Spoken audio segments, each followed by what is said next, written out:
The Terran fleet crushed the Empire's core, and Admiral Protector Gyral surrendered to save her remaining forces. Acting as a mediator between humanity and the Dominion, she helped neutralize rogue factions and turn dreadnoughts into humanitarian support stations. Radical Lord Kesh tried to scorch the border worlds but capitulated after a public ultimatum, proving the strength of the new alliance. Later, extremists hurled an antimatter freighter toward Vega Minor, yet a Terran child, a Dominion archivist, and Gyral stopped the catastrophe just minutes before detonation. The outcome was the Phoenix Accords, which created a joint protectorate administration and set both civilizations on a path of shared reconstruction rather than conquest. Stay tuned to find out how the story ends, and don't forget to subscribe. Admiral Protector Gyral Uthkin stood motionless at the forward transperium wall, two pairs of translucent eyelids blinking out of sync as the wreckage of the Celestial Gate drifted past. Where once the Dominion's glittering relay station had pulsed like a sapphire lantern, now only incandescent slag arced through vacuum, tracing silent spirals of molten alloys and shattered lives. None of the tactical readouts could mask the raw evidence. Humanity had reached the core marches, and their arrival looked nothing like the timid probings the War Council had predicted. Gyral had reviewed every briefing, every psychographic chart the Thinker Clades produced. Humans are fractious, the analyst wrote. They exhaust themselves in civil disagreement. Exploit their disorder, and they will break. Yet the objects drifting beyond the viewport told a different story. Angled shards of Dominion destroyers cleft cleanly in half, their engines still glowing a morbid crimson. Hulled barges venting clouds of quick-frozen atmosphere that sparkled like diamond dust beneath the sparse starlight. Disorder would never have done this with such methodical precision. Behind Gyral, the command deck of the dreadnought Auric Revenant buzzed with hushed chaos. Officers of three subspecies chattered in overlapping tongues, status holos jittered as sensor feeds updated too quickly for the rendering lattice to stabilize, and the low thrum of the core reactors rose half a tone, as though the ship itself sensed a predator's gaze. Even the veteran storm priests manning the Nova Cataphract gun spires no longer spoke hymns of assured victory. Their gill slits fluttered in nervous discord, drowning faith in cold mathematics.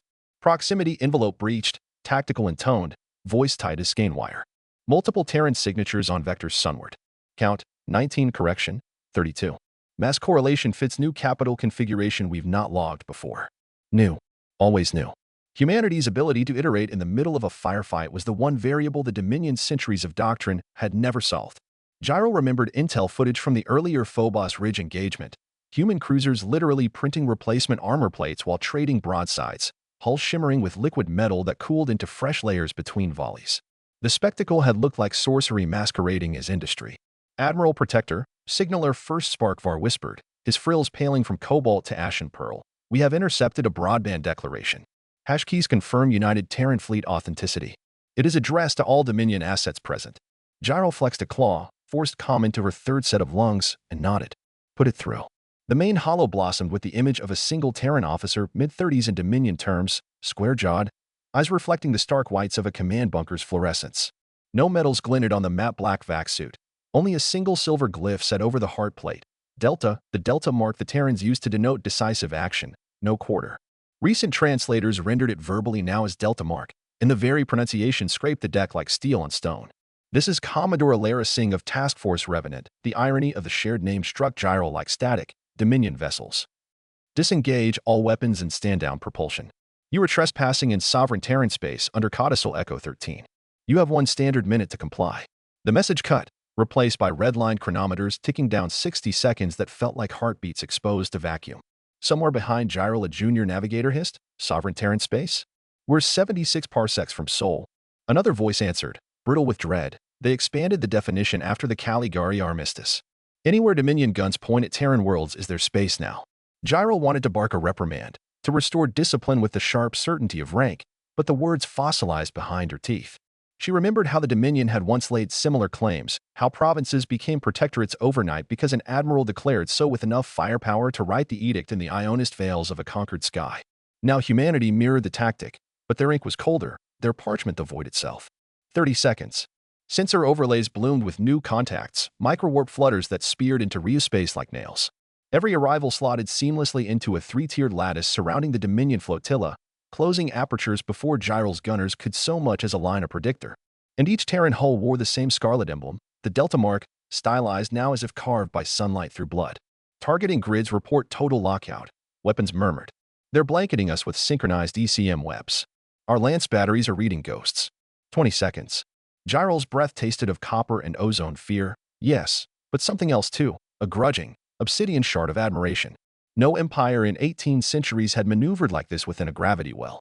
15. She toggled a fleet-wide channel, her image cascading across the bridges of 37 remaining warships. This is Admiral Protector Gyral. Protocol Vortex. Weapon safeties remain on passive until countermeasures achieve a breach or until my direct release. Navigation. Begin recursive jump solution plotting. We may need a blind skip. 10. She severed the link and turned to her chief strategist. Probability mark? The strategist didn't answer immediately. His ocular crest flickered through algorithms too fast for external display, the luminous runes on his epaulette strobing amber doubt. Finally, escape window drops below 3% in 9 seconds. Admiral. 9, 8, 7. And then the Terrans fired. Not a single bolt of crude plasma or brute force kinetic slug the Dominion had long mocked.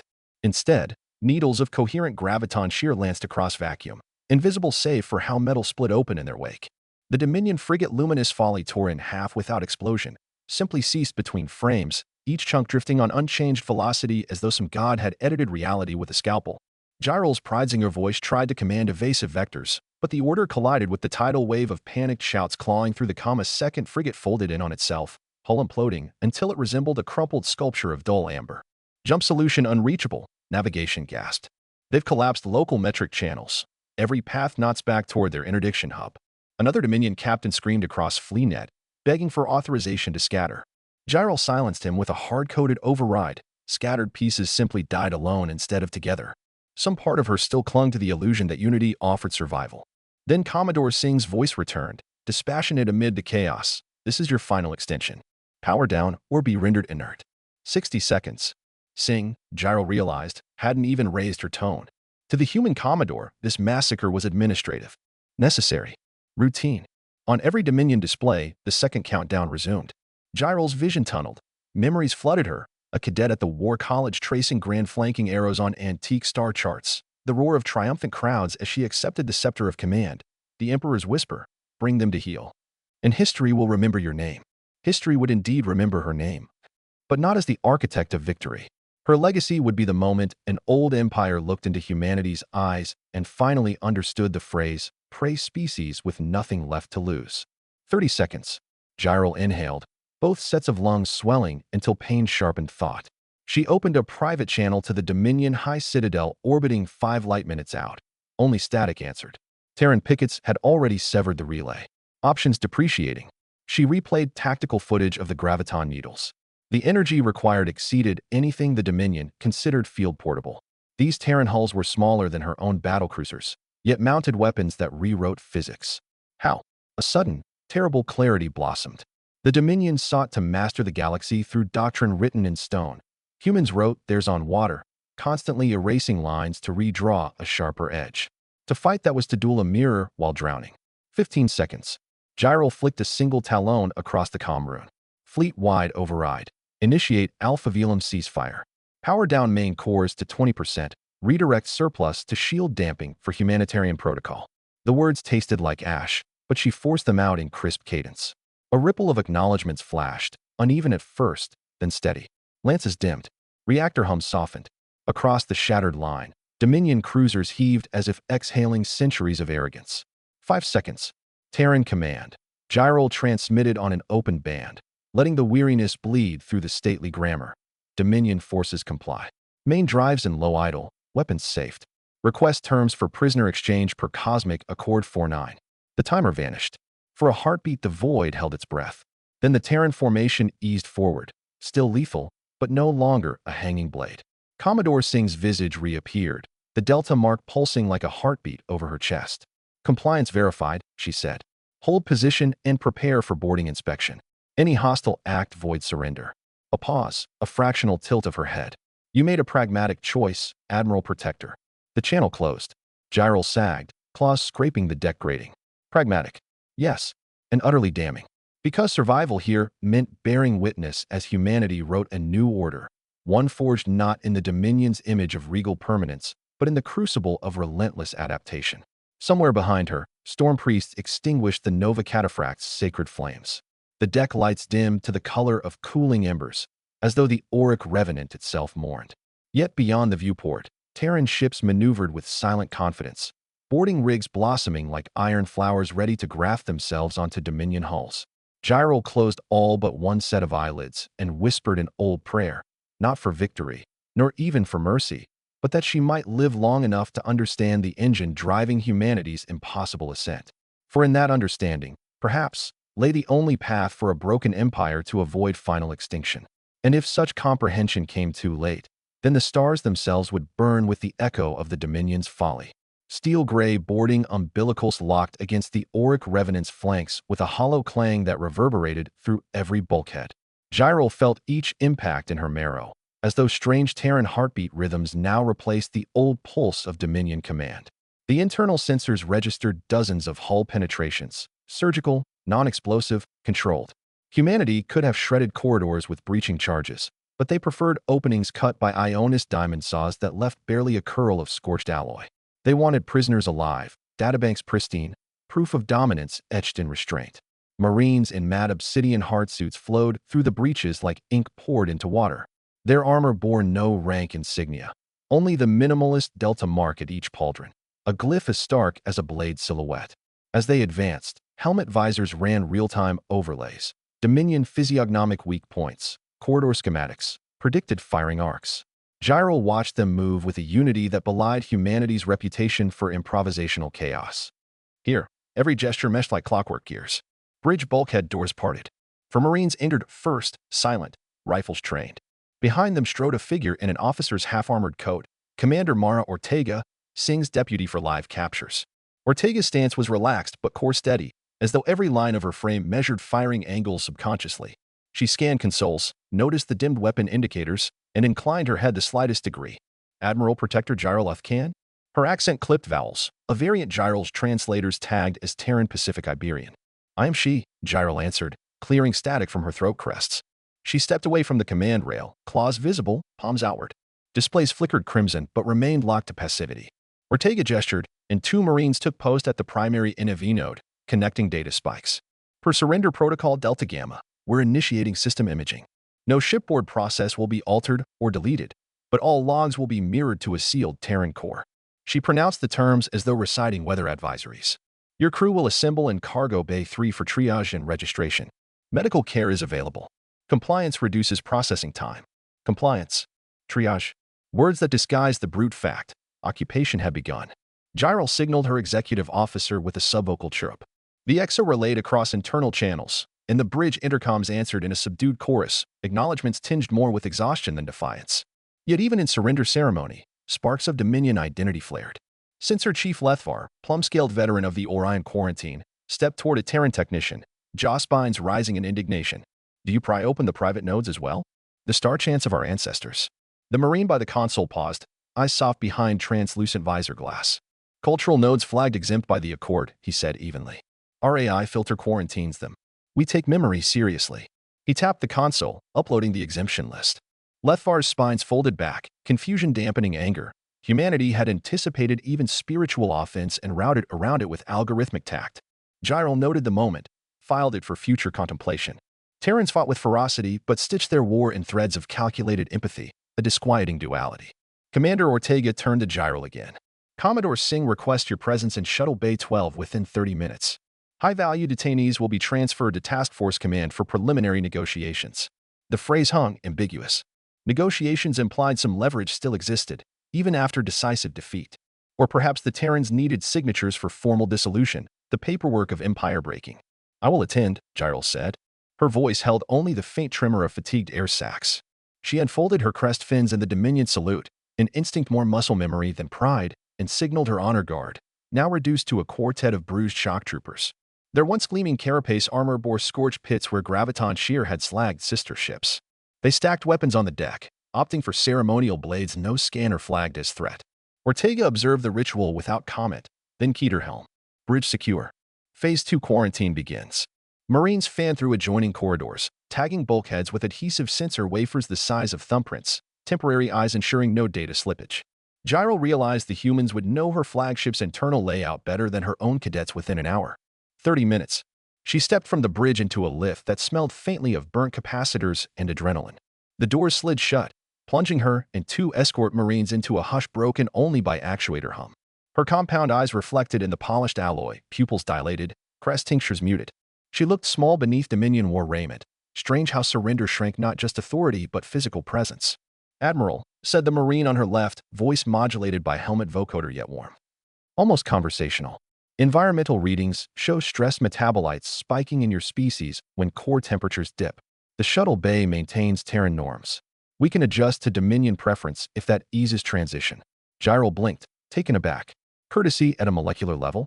Your concern is unexpected. Standard practice," the Marine replied. "Keeps detainees stable, reduces incident rate for our medics too." He shrugged fractionally. Armor servos hissed. Humanity's pragmatism, Gyral thought, disguised as kindness, or perhaps the reverse. Lift doors opened to a promenade once reserved for fleet receptions. Now its vaulted supports echoed with shuffling boots. Med drones whirring among rows of Dominion personnel. Portable hollow monoliths projected station numbers. Terran corpsmen scanned injuries with handheld spectrometers, sealing wounds in shimmering film. There were no cages, no chains, but red-lined floor paths herded officers and ratings alike toward indexed alcoves where databanks harvested biographical metrics with ruthless efficiency. For an instant Gyral's hearts twisted, so many proud banners dimmed. Yet she also observed mercies. Water packs redistributed, trauma patches pressed into slash scales, translation drones hovering to mediate. If the Dominion had boarded Terran hulls, the floors would have run with punitive ichor. Perhaps that difference was why humanity prevailed. They were monsters only until surrender, then caretakers of the broken. A more dangerous breed of conqueror, one that stole loyalty as swiftly as territory. Across the bay she spotted the shattered remains of the Luminous Follies captain, Charvakian, strapped to a gurney. Terran medics coaxed Numbskin over the stump where 2 arms had been lost to explosive decompression. Still they treated him with the same urgency as their own. When Vakian's gaze locked on Gyral, his throat sacs tightened, shame eclipsing agony. She answered with a subtle dip of her crest, a silent vow that none of them would be abandoned, though she no longer knew what such a vow could purchase in this new order. Her escort steered her down a side passage, into a smaller chamber where filtered starlight fell through ferroglass viewports. The silhouette of Commodore Singh waited near a docking hatch, helmet removed, dark hair pulled into a knot beneath a graphite half-cap. She watched Gyral approach with eyes like calm oceans concealing trenches. "Admiral Protector," Singh greeted, formal yet devoid of mockery. "We transit to the flagship Axiom Spear for debrief." Gyral inclined her head. Commander Ortega spoke of negotiations. "Do we still possess terms?" "Information is always currency," Singh replied. "You can spend it to purchase lenience for your crews, perhaps demographic relocation instead of penal colonies." She paused. "But know this. No bargain will preserve the Dominion as it stands. That ledger closed the moment your first lance struck a Terran colony." The words rang final, but not cruel, simply factual. Gyral considered the ledger of her own conscience. The millions displaced in campaigns she'd led because doctrine deemed humans expendable. The verdict now returned, multiplied. They boarded a sleek personnel cutter whose interior smelled of composite resins and ozone. Acceleration couches curved like surgeons' palms. As magnetic clamps released, Gyral felt the sub-G jolt, and the cutter drifted from the wounded flagship. Through the viewport she saw the Terran interdiction net in full geometry, concentric spheres of combat carriers, supply rigs, and drone tenders spinning microforged satellites that already printed replacement hull plates. Within those rings, Dominion ships lay dormant, their power signatures dimmed, as though someone had scattered a necklace of dying embers across velvet. Minutes later the cutter slipped beneath the Axiom Spear's ventral fortress, an architecture of interlocking armor plates that resembled tectonic plates mid-collision. Docking clamps closed. Airlocks cycled with the sigh of titanic lungs. Inside, the flagship's corridors were wider, lighting harsher, air cooler. Gyral's escort changed formation, pacing her toward a cylindrical chamber ringed by transparent panels. Holographic strata spiraled along the walls, battle maps, fleet status, political overlays, each layer rotating independently, a multidimensional orrery of conquest. At its core, Admiral Cole stood, one hand resting on a portable data rod like a scepter forged from pure information. He seemed older than the broadcast Gyral had seen cycles earlier, fatigue etched new furrows around his eyes, but the cold iron in his posture remained. When he looked up, conversation across the operations dais hushed, currents of command focusing upon the single intersection between victor and vanquished. "Admiral Protector," Cole said, voice like glacial runoff, "your quick capitulation preserved thousands of lives. That concession will be noted in sentencing recommendations." Gyro bowed the slightest degree. Dominion etiquette forbade deeper obeisance to an alien peer, yet context had rewritten etiquette. Lives were already lost beyond justification, Admiral. She inhaled. You intend to dismantle the Dominion infrastructure. I can accelerate your objectives, spare fringe sectors unnecessary famine. Cole's eyebrow twitched, perhaps surprise at her directness. He gestured, and the wall hollow reconfigured. Star lanes, resource chains, manufacturing hubs. Your logistical kernels along the Kepler rift remain intact, he said. A scorched withdrawal renders them inert, but salvageable. Map them for us, and we divert humanitarian convoys where Dominion civilians risk starvation. In exchange, your captured officers transition to monitored resettlement rather than incarceration. Gyro's crest flushed a dusky lavender, an involuntary sign of hope. I require assurance of Dominion cultural autonomy and safe zones. Language sanctums, archives, these are non-negotiable. Cole considered, eyes narrowing. Autonomy within reason. Propaganda that incites revanchism will be purged. But preservation of art, ritual, and scientific heritage aligns with Terran doctrine. His tone never lifted from that measured coolness, yet the wording hinted at genuine allowance. Humanity would not merely erase. They would curate, reshape, absorb. So the negotiation began, a quiet duel of data nodes unlocked, of convoy routes redrawn, of prisoner manifests amended. Hours flicked past without notice. The starfield beyond command shutters rotated as the Axiom Spear adjusted orientation, perhaps bracing for microjump to the next Dominion bastion. Each concession Gyro surrendered chipped at the Dominion's sovereignty, but in return 1 million refugees gained water, medicine, light. The utilitarian calculus of survival overtook antiquated pride. At one point Cole paused, turning toward a side console that pulsed amber. Status? He asked an aide. The officer replied. Forward pickets confirm fall of the Imperial Citadel at Nyx's Crown. No Dominion resistance. Planetary governors invoking clemency statute, requesting Terran oversight. Gyro's throat tightened. Nyx's Crown, an inner-ring world older than most Dominion colonies, bastion of hereditary warlords. Its capitulation without a shot signaled more than military defeat. Mythic authority had cracked.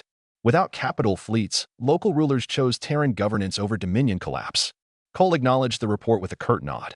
When he faced Gyro again, something like sympathy, cold, distant, yet genuine flickered. Empires fall fast once fear dissolves, he said, not unkindly. We learned that from our own histories, countless times. Dominion arrogance offered a tall target, now gravity does the rest. Gyro opened her mandibles to retort, but found no rebuttal. The Dominion had indeed ruled by aura of inevitability. Humanity had punctured that illusion with precision shock, and every subsequent surrender snowballed.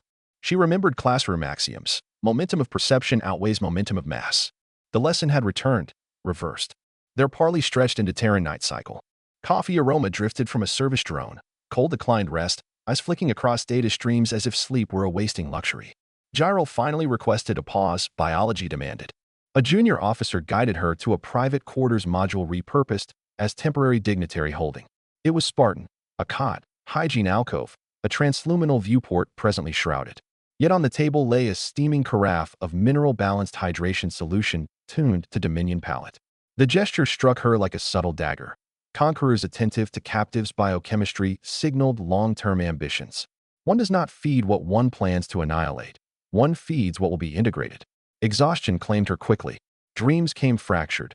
Ships blooming like flowers of metal, stargates whispering broken hymns. Children of both species playing on a world whose sky bore no imperial banners. Only lattices of orbital shipyards painting new constellations. When internal lights brightened to dawn simulation, she dressed and cleaned but insignia-stripped uniform and returned to negotiations. Cole greeted her with a brief nod, sliding a hollow slate detailing Dominion subspace beacon arrays yet unresolved. We disable these. Symmetric de-escalation stabilizes. You have the codes. Our engineers can replicate, but time costs lives. So she gave him the codes.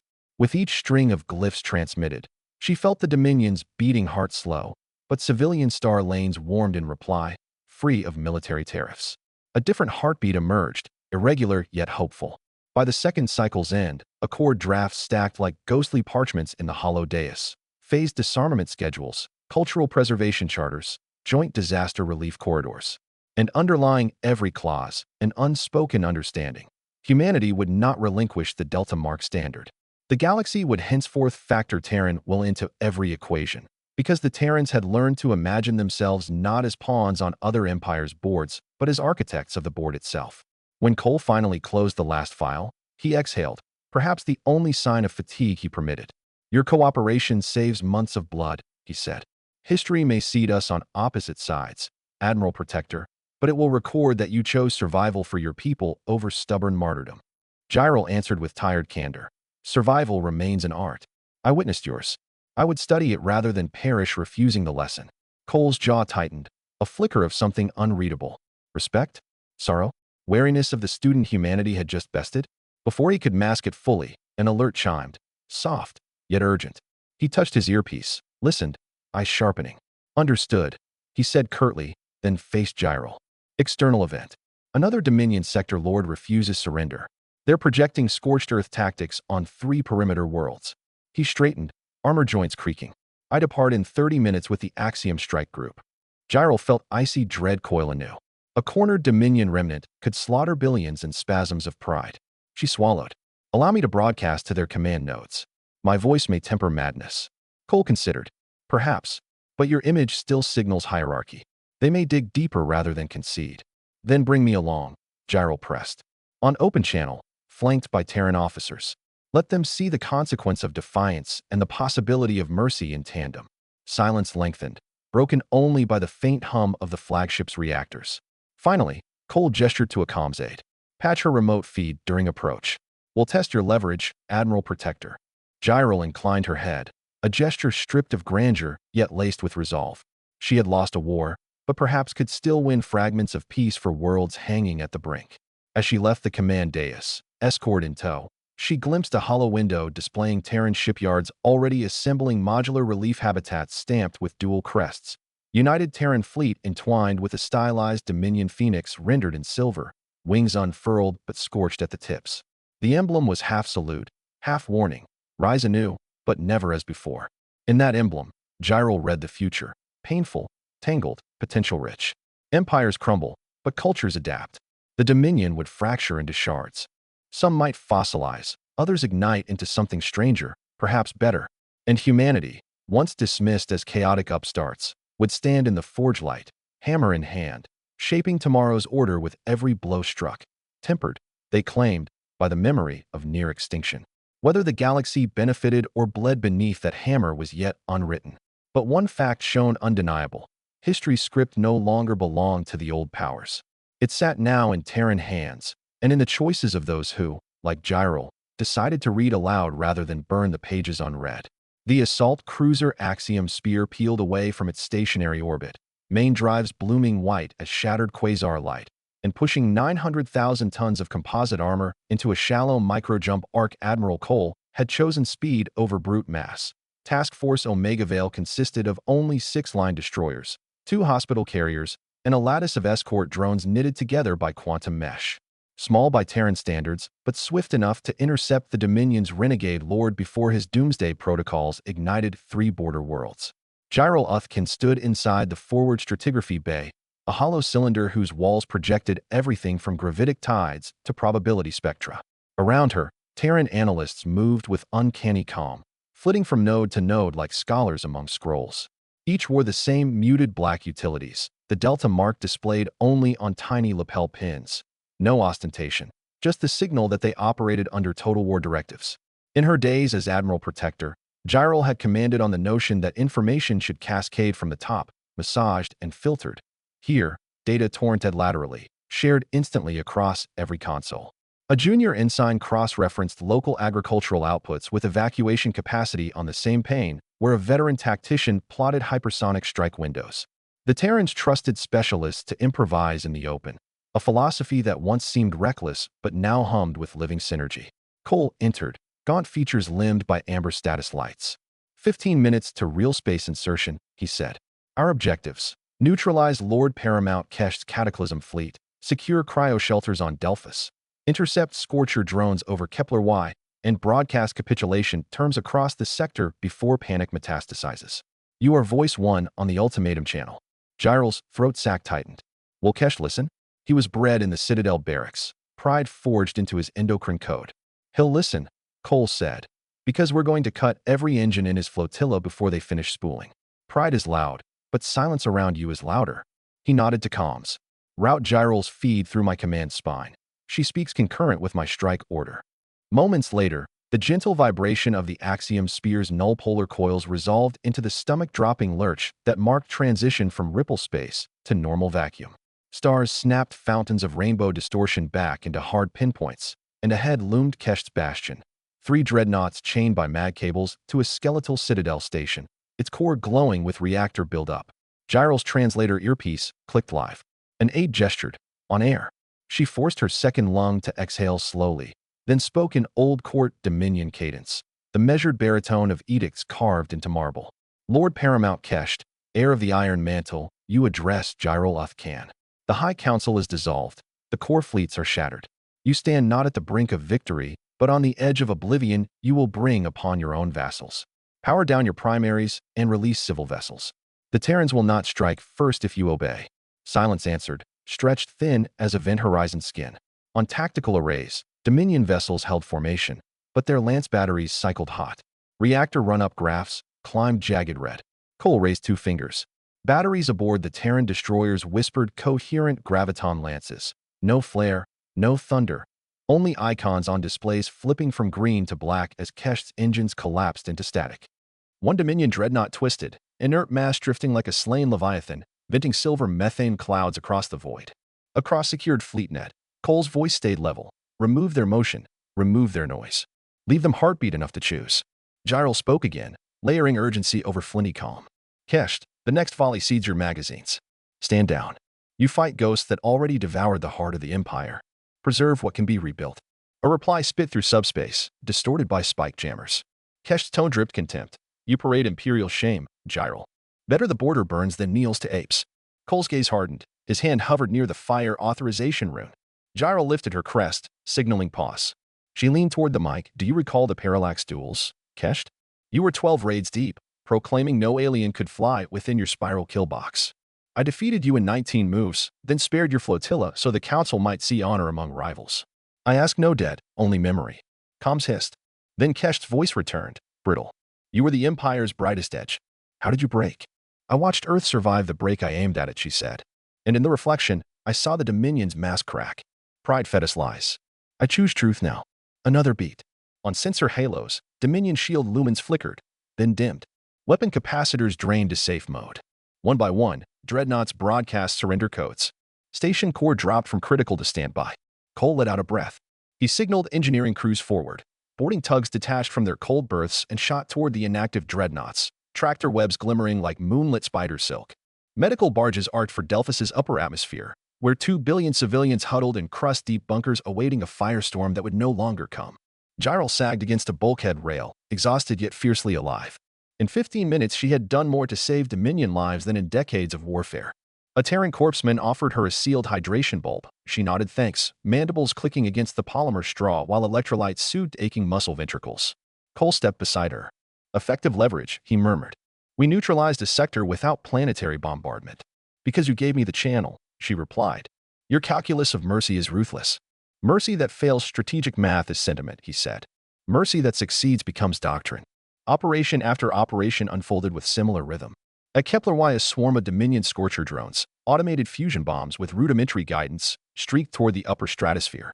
Terran interceptor pods webbed them with magnetogravitic nets, towing the throbbing warheads into translunar quarantine orbits where sapper AIs disarmed cores at leisure.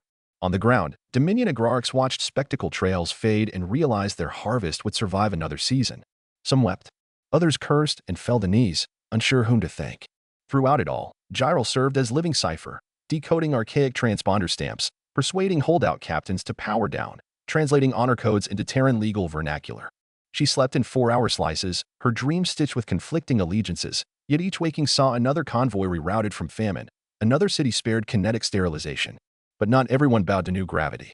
In the pale orbit of Asterion 6, a breakaway cruiser called Obsidian Faith spooled a singularity core, intent on ripping an accretion scar through any ship that closed.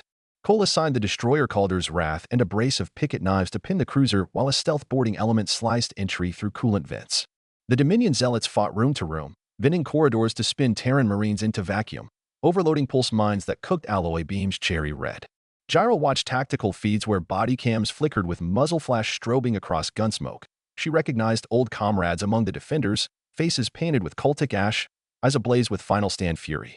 When the last bulkhead breached, Survivors numbered less than 2 dozen. They knelt in ripped armor, hate drained into hollow resignation. Gyral donned an EVA mantle and walked the wreckage personally, stepping past steaming conduits until she found Captain Izel Drax, once her protege at the Tactical Academy, slumped against a scorched hatch. His gill fronds quivered in the thin oxygen influx, eyes glazed. "Why, Minner," he rasped. "Why stand with the Devourers?" She crouched, touching a claw to his cracked breastplate. "Because they devoured our certainty, not our souls. I choose life for the remnant." Drax spat violet blood, but his tone softened. "Then carve us out a fragment of honor in your remnant, Admiral." He coughed once, a fatal bubble. "Tell the archives we burn bright." She closed his eyelids. Later, she ensured the fallen received rites according to Dominion cosmology, Terran chaplains recording every verse for accuracy. Integration began not with treaties but with funerals observed.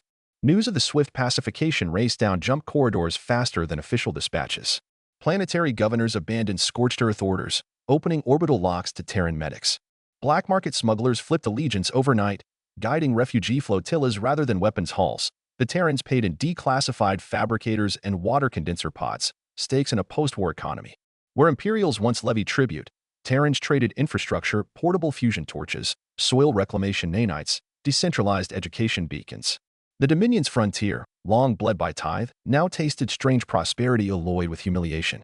During a brief lull, Cole invited Gyral to a strategic symposium inside the Axiom Spear's cerebral rotunda, a vaulted chamber where holographic banners of conquered realms rotated beneath a glassy floor showing live casualty metrics.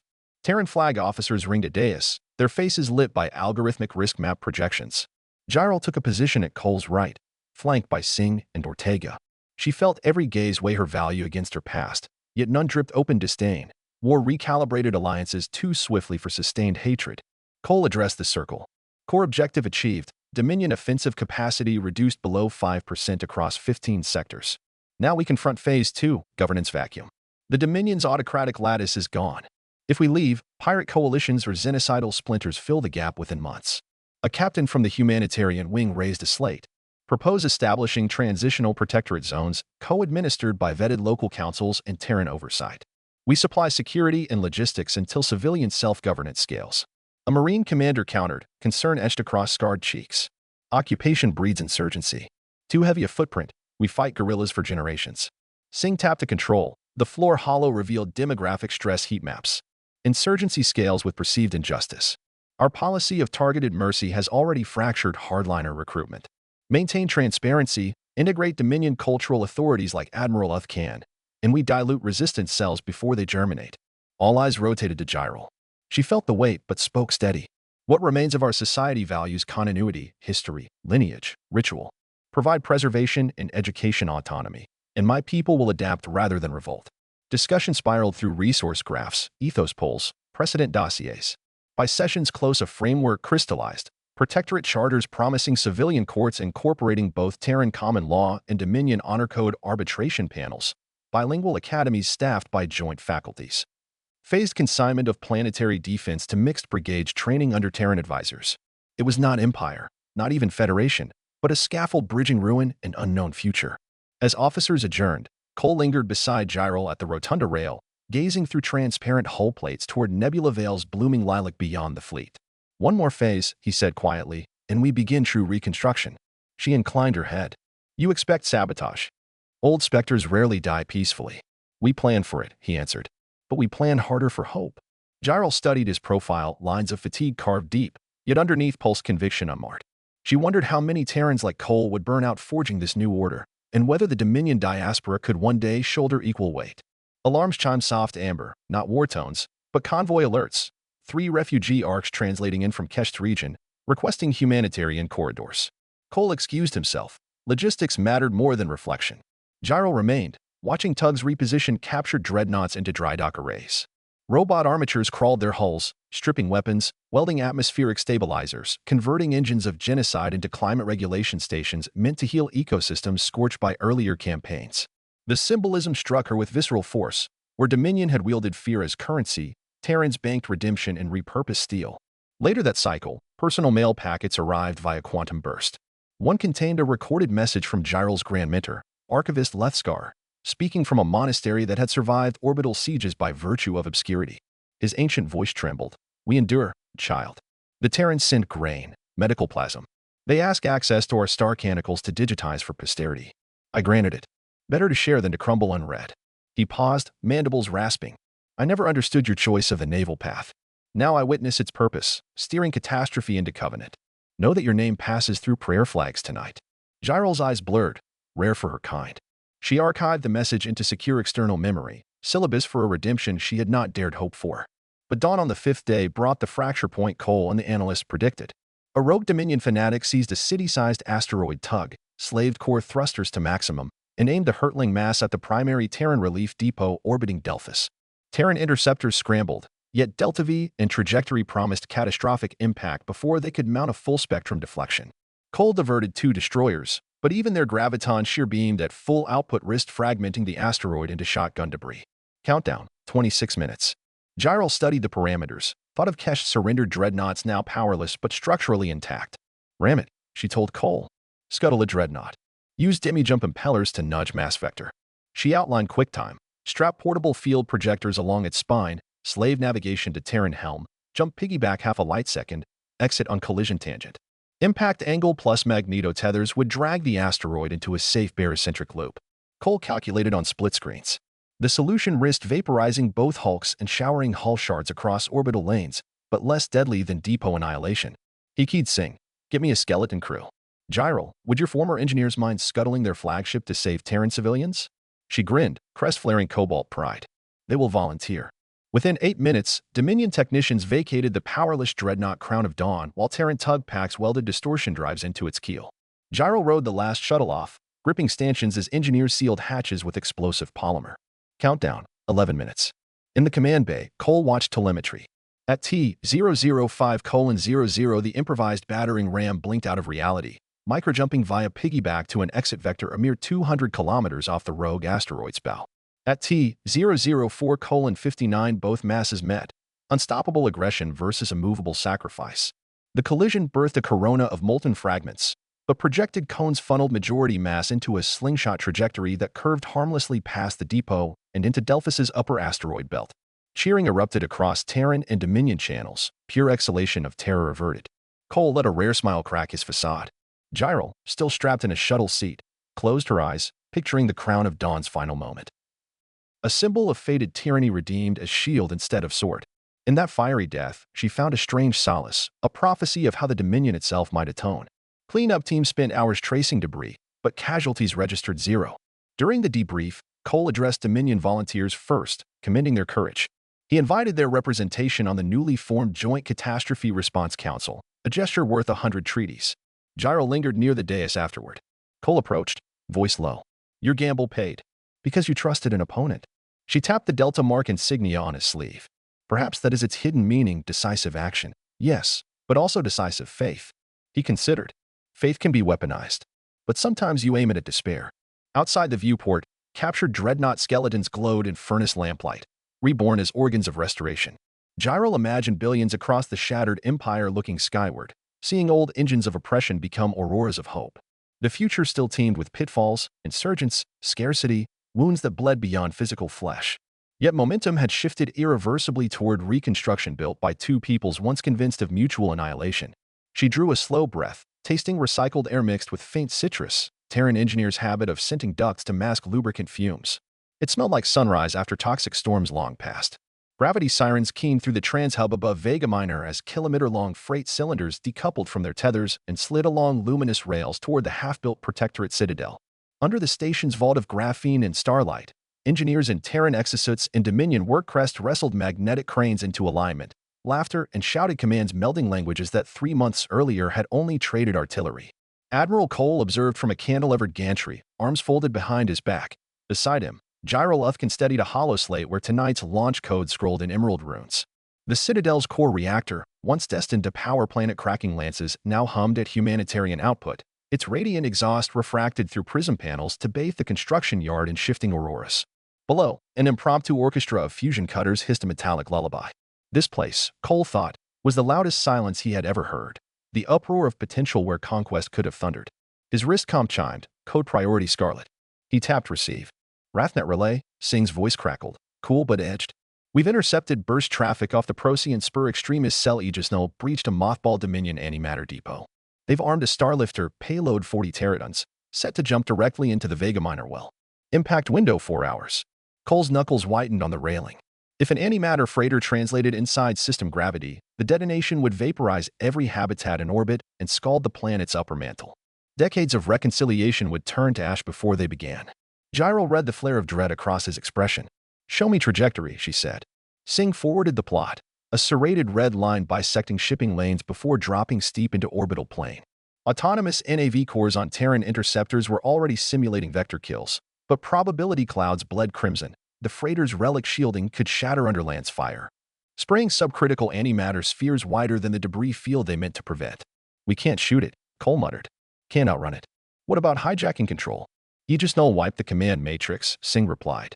"Only hardwired emergency access remains. Dominion Starlord ciphers, top tier." All heads turned to Gyral. She inhaled, air sacs strobing. Those ciphers changed monthly. The final keys died with the Emperor, or so the Council believed. She hesitated. "But there is a shadow archive, the Librarium of Embers. I trained there as a cadet scribe." Cole's eyebrows lifted. "Location?" "Subsurface vault on Zenith 3. Sealed since the siege, but intact under automated sentry." Cole checked the chrono. 3 hours 56 minutes. Zenith 3 Sat-2 jumps away if the Axiom Spear pushed its coil banks to the red line. He keyed engineering. Spin jump core to threshold. All hands combat acceleration. Within 7 minutes, the cruiser disengaged from moorings, ventral thrusters igniting white-hot. Dock crews scattered, and the ship's mass surged down the mag spine and out into vacuum, flanked by 2 fast destroyers. Cole strode to the flag bridge while Gyral synced archive schematics to the navnet. Beneath her talons, deck plates trembled like caged thunder. Jump translation punched reality sideways. When vectors resolved, Zenith 3 swung huge beneath them, a gray-blue marble marred by impact scars collateral from early Dominion reprisals. The Librarium vault lay beneath the Zidon Plateau, camouflaged by basalt and icy scree. Dropships streaked planetside, cutting contrails through the thin stratosphere. Gyral descended with the first squat. Snow hissed beneath plasma cutters as Marines breached a half-collapsed causeway, then forced open an adamantine iris door etched with Starlord glyphs long corroded. Inside, sensor drones flickered through galleries piled with crystalline memory obelisks. Automated turrets swiveled, but Gyral barked override commands in archaic predicate case, and the guns powered down with whining servos. Time bled. She traced her claws over index spires until faint photonic threads lit, leading her deeper to the master loom, a spherical chamber where centuries of Dominion secrets orbited in concentric rings. She inserted a crest spine into the gene lock, ancient machinery word, recognizing the bloodline of an admiral protector. Rotating archives paused, presenting a matte obsidian shard no larger than a knuckle. "Last generation emergency cipher capsule," she said, voice hushed. "We never imagined using it like this." Cole patched bridge comm. "We're down to 95 minutes until impact." Gyral sealed the capsule in an encrypted pouch. Marines formed a protective wedge back to the surface. Storm clouds rolled overhead, ash and ice dancing in cyclonic grief as they boarded the Ascender and rocketed toward orbit. On the command deck, Singh merged the capsule's code into a remote hacking lattice aimed at the rogue freighter. Lines of alphanumeric fire spilled across displays. "Handshake refused," she hissed. "Authentication expects 3 biometric primes: Emperor, High Priest, First Blade." Gyral's eyes widened. "The system demands concurrence, the old Trinity failsafe." Cole pivoted. "Can we spoof biometrics?" "Not in 80 minutes," Singh replied, fingers staccato over keys. "But we can proxy living analogs if the system recognizes lineage proximity." Gyral met Cole's gaze. "I match the Blade genealogy. For Priest, the archivist Lethskar carries the clerical genome. He's on Sanctuary Haven Station, 8 light minutes distant. The Emperor line, extinct." Her voice cracked. Cole's mind raced. "Dom Terran genetic drift models. We flag partial convergence in your populace. Any civilians in system who carry baseline markers." Singh pulled demographic scatter. One result glimmered. Dominion refugee, child, age 9 cycles, Kale Reese, descendants of a collateral imperial cousin. Genome matched 76%. Cole's jaw tightened. "Where?" "Vega Minor Orbital Nursery, Deck 12. Under Terran medical quarantine for malnutrition." Gyral's breath caught. "We cannot endanger a child on a warship." "We won't," Cole said. He keyed medbay. "Prepare remote biotelemetry rig. We'll parallel stream his signature through quantum entanglers, 0 relocation." He scanned Gyral. "And you?" "I submit," she answered, extending her arm without hesitation. Within 20 minutes, she and Lethskar linked via holo from Sanctuary Haven, sat inside a sterile pod, arms wired with neural induction weaves. On Vega Minor, Medtechs gently fitted Kale Reese with sensor patches, showing him cartoon star dragons to keep fear at bay as quantum needles read his mitochondrial whisper. Sing aligned the triple stream. Lights on the bridge dimmed, screens pulsing cobalt. A tempting Trinity handshake. Now, for 6 agonizing seconds nothing happened. Then the rogue freighter's icon flickered amber, status field scrolling. Command authorization accepted. Emergency override channel open. Cheers erupted, but Cole snapped. Vent antimatter tanks, route plasma to dump thrusters. Sing relayed. On distant telemetry, the freighter shuddered. Golden jet spewed from release ports as twin-ring cylinders ejected reaction mass into deep space where containment drones would correlate. Payload countdown halted at T00:41:17. Gyral sagged in relief. Across Quantum Link, Kale laughed at a holodragon blowing soap bubbles. Lethskar offered a tremorous prayer of thanks. But risk lingered. The freighter's hypercore still hurtled system-bound at lethal Delta V. Cole dispatched tug drones to latch on and guided into a distant parking orbit. Crisis averted, yet nerves still buzzed like exposed conduits. Hours later, as artificial dusk settled over Vega Minor Station, Terran and Dominion crews gathered in the observation well. Cole addressed them from a ringed balcony, voice transmitted across frequencies. Today a weapon built by fear was disarmed by collaboration, he said. A Terran child, a Dominion archivist, and an admiral who chose future over pride formed a shield no dreadnought could forge. Let that pattern guide us. He gestured beyond the viewport at the half-lit citadel whose framework now resembled a rising phoenix. Tomorrow we ratify the Phoenix Accords, protectorate charters ratified by joint quorum. Sovereignty tempered by shared stewardship. Let our power serve creation, not subjugation. Applause thundered, uneven, raw, but real. Gyral felt resonance sweep her hearts. She caught Cole's eye. In that brief glance lay the memory of battlefields burning, now transmuted into scaffolds of hope. Later that night, she walked the unfinished promenades alone. Welders' sparks drifted like fireflies between support girders. Dominion children chased Terran service drones, laughing in bilingual slang. Overhead, a meteor of hull debris, remnant of the Crown of Dawn, streaked harmlessly, its trail painting silver across indigo as atmosphere kissed it to dust. She paused at a viewport where stars pooled like molten gold. In their reflections, she saw the ghost of her former self, armor polished, eyes hard with certainty. That ghost lingered a moment, then dissolved into starlight. In its place stood a liaison, a custodian of post-war dawns. Footsteps approached. Cole joined her, 2 mugs of Cavleaf infusion in hand. He offered one. Orders came through, he said softly. Fleet Command is rotating me back to Seoul for reconstruction oversight. They want you to chair the Dominion Transition Council. She accepted the mug, fingers brushing ceramic warmed by human palms. You trust me to govern my conqueror's mandate? I trust the choices you've made when no algorithm sufficed, he replied. And you trust the child who saved us all today. That's enough. Silence settled, companionable. Outside, repair drones birthed from the station's belly, wings of ion light fanning as they migrated to distant hulls, tiny messengers stitching broken metal into permanence. Gyral sipped Cav, its bittersweet burn grounding her. The Phoenix Accords, she mused. A Terran symbol, yet apt. Death, fire, rebirth. Cole tilted his head. Universal, perhaps. Stars die to forge heavier elements. Empires fall to birth more resilient orders. The cycle is the teacher. She turned toward him, crestplate glimmering in twilight LEDs. Then let us learn well, Admiral, so our successors need not repeat the pyres. Cole raised his mug in salute. To successors who build on ashes instead of adding to them. They clinked cups. Beyond the glass, Vega Minor rose from night side into dawn, its horizon igniting amber as the system's primary star spilled over cratered plains. Sunlight struck the new citadel, and for an instant the steel skeleton blazed gold, a promise written in reflection.